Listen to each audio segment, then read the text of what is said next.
दोस्तों नमस्कार, मेरा नाम प्रशांत है और आप देखना शुरू कर चुके हैं भारत एक सोच। उपचुनाव के नतीजे हम सब के सामने आ चुके हैं। उत्तर प्रदेश की 9 विधानसभा सीटों पर होने वाले उपचुनाव में भारतीय जनता पार्टी 7 सीटों पर जीत दर्ज कर चुकी है।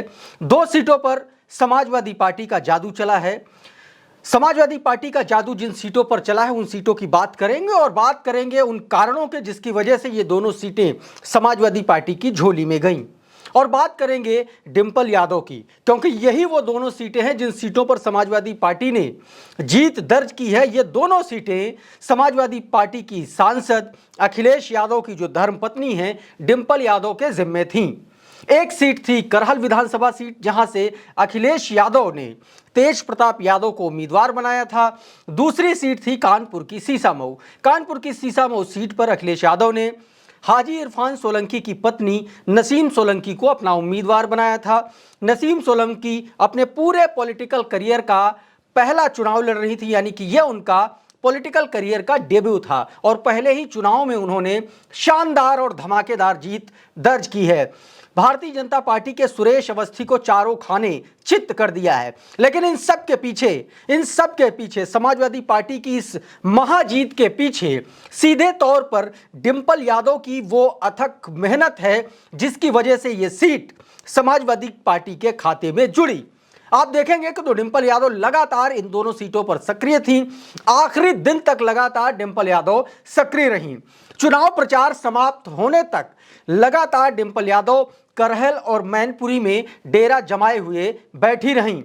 न सिर्फ डेरा जमाए हुए बैठी रहीं, बल्कि उन्होंने डोर टू डोर से लेकर के रोड शोज तक किए, रैलियां की, तमाम सारे कार्यक्रम किए, लोगों से जहां मिला वहां उन्होंने लोगों से मुलाकात की और तेज प्रताप और नसीम सोलंकी के लिए चुनाव प्रचार किया। अभी के इस वीडियो में मैं आपको बताने जा रहा हूं डिंपल यादव के उस खबर के बारे में जिसको लेकर के लगातार चर्चा बनी हुई है कि आखिर डिंपल यादव ने समाजवादी पार्टी की इन 2 सीटों की जीत पर, सीसामऊ और करहल की जीत पर क्या बयान दिया है। इसके बारे में बात करेंगे, आपको बताएंगे डिंपल यादव की उन तस्वीरों के बारे में जिनके बारे में अब चर्चा यह हो रही है कि इन्हीं तस्वीरों की वजह से डिंपल यादव की वजह से चुनाव जीतने में समाजवादी पार्टी के उम्मीदवार यहां पर कामयाब साबित हुए। आपकी स्क्रीन पर इस समय जो तस्वीरें आप देख रहे हैं वो तस्वीरें करहल विधानसभा क्षेत्र की हैं, जब डिंपल यादव चुनाव प्रचार कर रही थीं। आप सीधे तौर पर देख पाएंगे कि किस तरीके से डिंपल यादव लगातार तेज प्रताप यादव के साथ चुनाव प्रचार कर रही थी। बाकायदा मंच पर जहां जहां तेज प्रताप यादव थे उनके साथ डिंपल यादव नजर आई। लगातार आप देखेंगे कि किस तरीके से डिंपल यादव ने करहल में बच्चों से लेकर के बुजुर्गों तक और युवाओं और महिलाओं तक सबसे मुलाकात की और लगातार तेज प्रताप यादव के लिए उन्होंने वोट मांगे। आगे की तस्वीर आप देखेंगे, हजारों की संख्या में डिंपल यादव किस तरीके से करहल में लोगों को संबोधित कर रही हैं, रैली को संबोधित कर रही हैं। ये तस्वीरें आप अपनी टीवी स्क्रीन पर देख सकते हैं। कुछ तस्वीरें और हैं जहां पर Dimple Yadav door to door करते हुए नजर आ रही हैं, जहां पर डिंपल यादव किसी घर में किसी व्यक्ति के साथ बैठी हुई हैं। इसमें समाजवादी पार्टी के कई बड़े क्षेत्रीय नेता हैं। डिंपल यादव आपको ब्लू साड़ी में नजर आ रही हैं। इसके अलावा आप देखेंगे कि किस तरीके से मंच पर लगातार राधा कृष्ण भगवान की जो मूर्ति है उसके साथ वो मंच पर नजर आ रही हैं।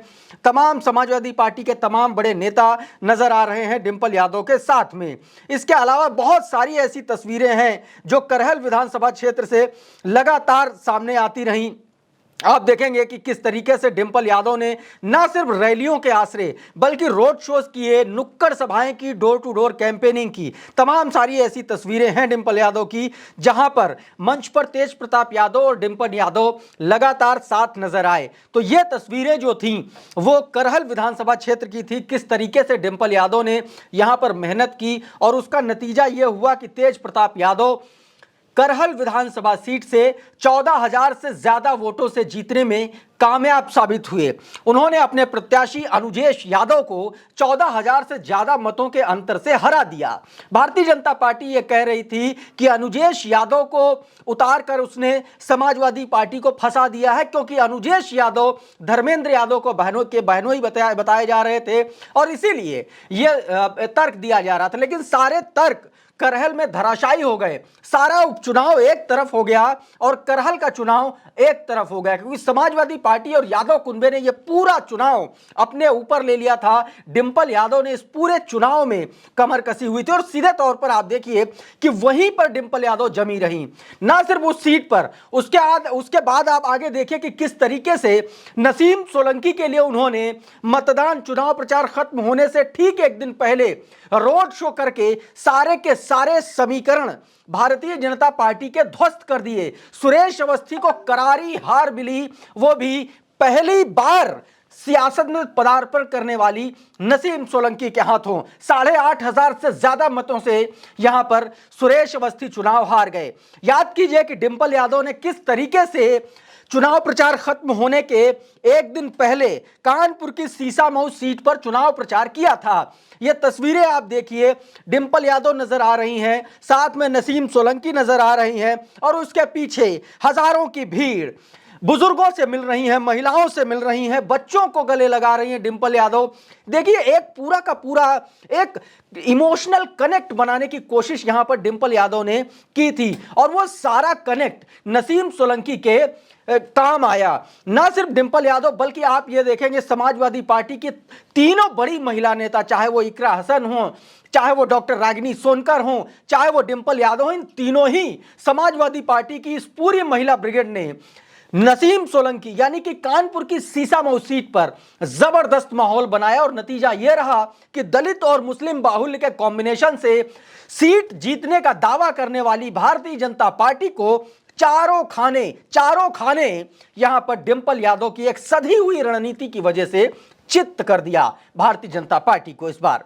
तो साथियों, ये दो सीटें जिन पर सीधे तौर पर डिंपल यादव का दखल था, और ना सिर्फ दखल था, यहां पर डिंपल यादव ने दिन रात एक करके इस सीट को समाजवादी पार्टी के खाते में डाल दिया। अब देखना होगा कि बाकी की जो 7 सीटें हैं उन पर उपचुनाव के बाद क्या कुछ प्रतिक्रिया रहती है। लेकिन इन सीटों पर चुनाव के बाद डिंपल यादव का बयान सामने आया है। डिंपल यादव ने क्या कुछ न्यूज एजेंसी को एक दिए इंटरव्यू में क्या कुछ कहा है वो देख लीजिए, आपकी स्क्रीन पर है।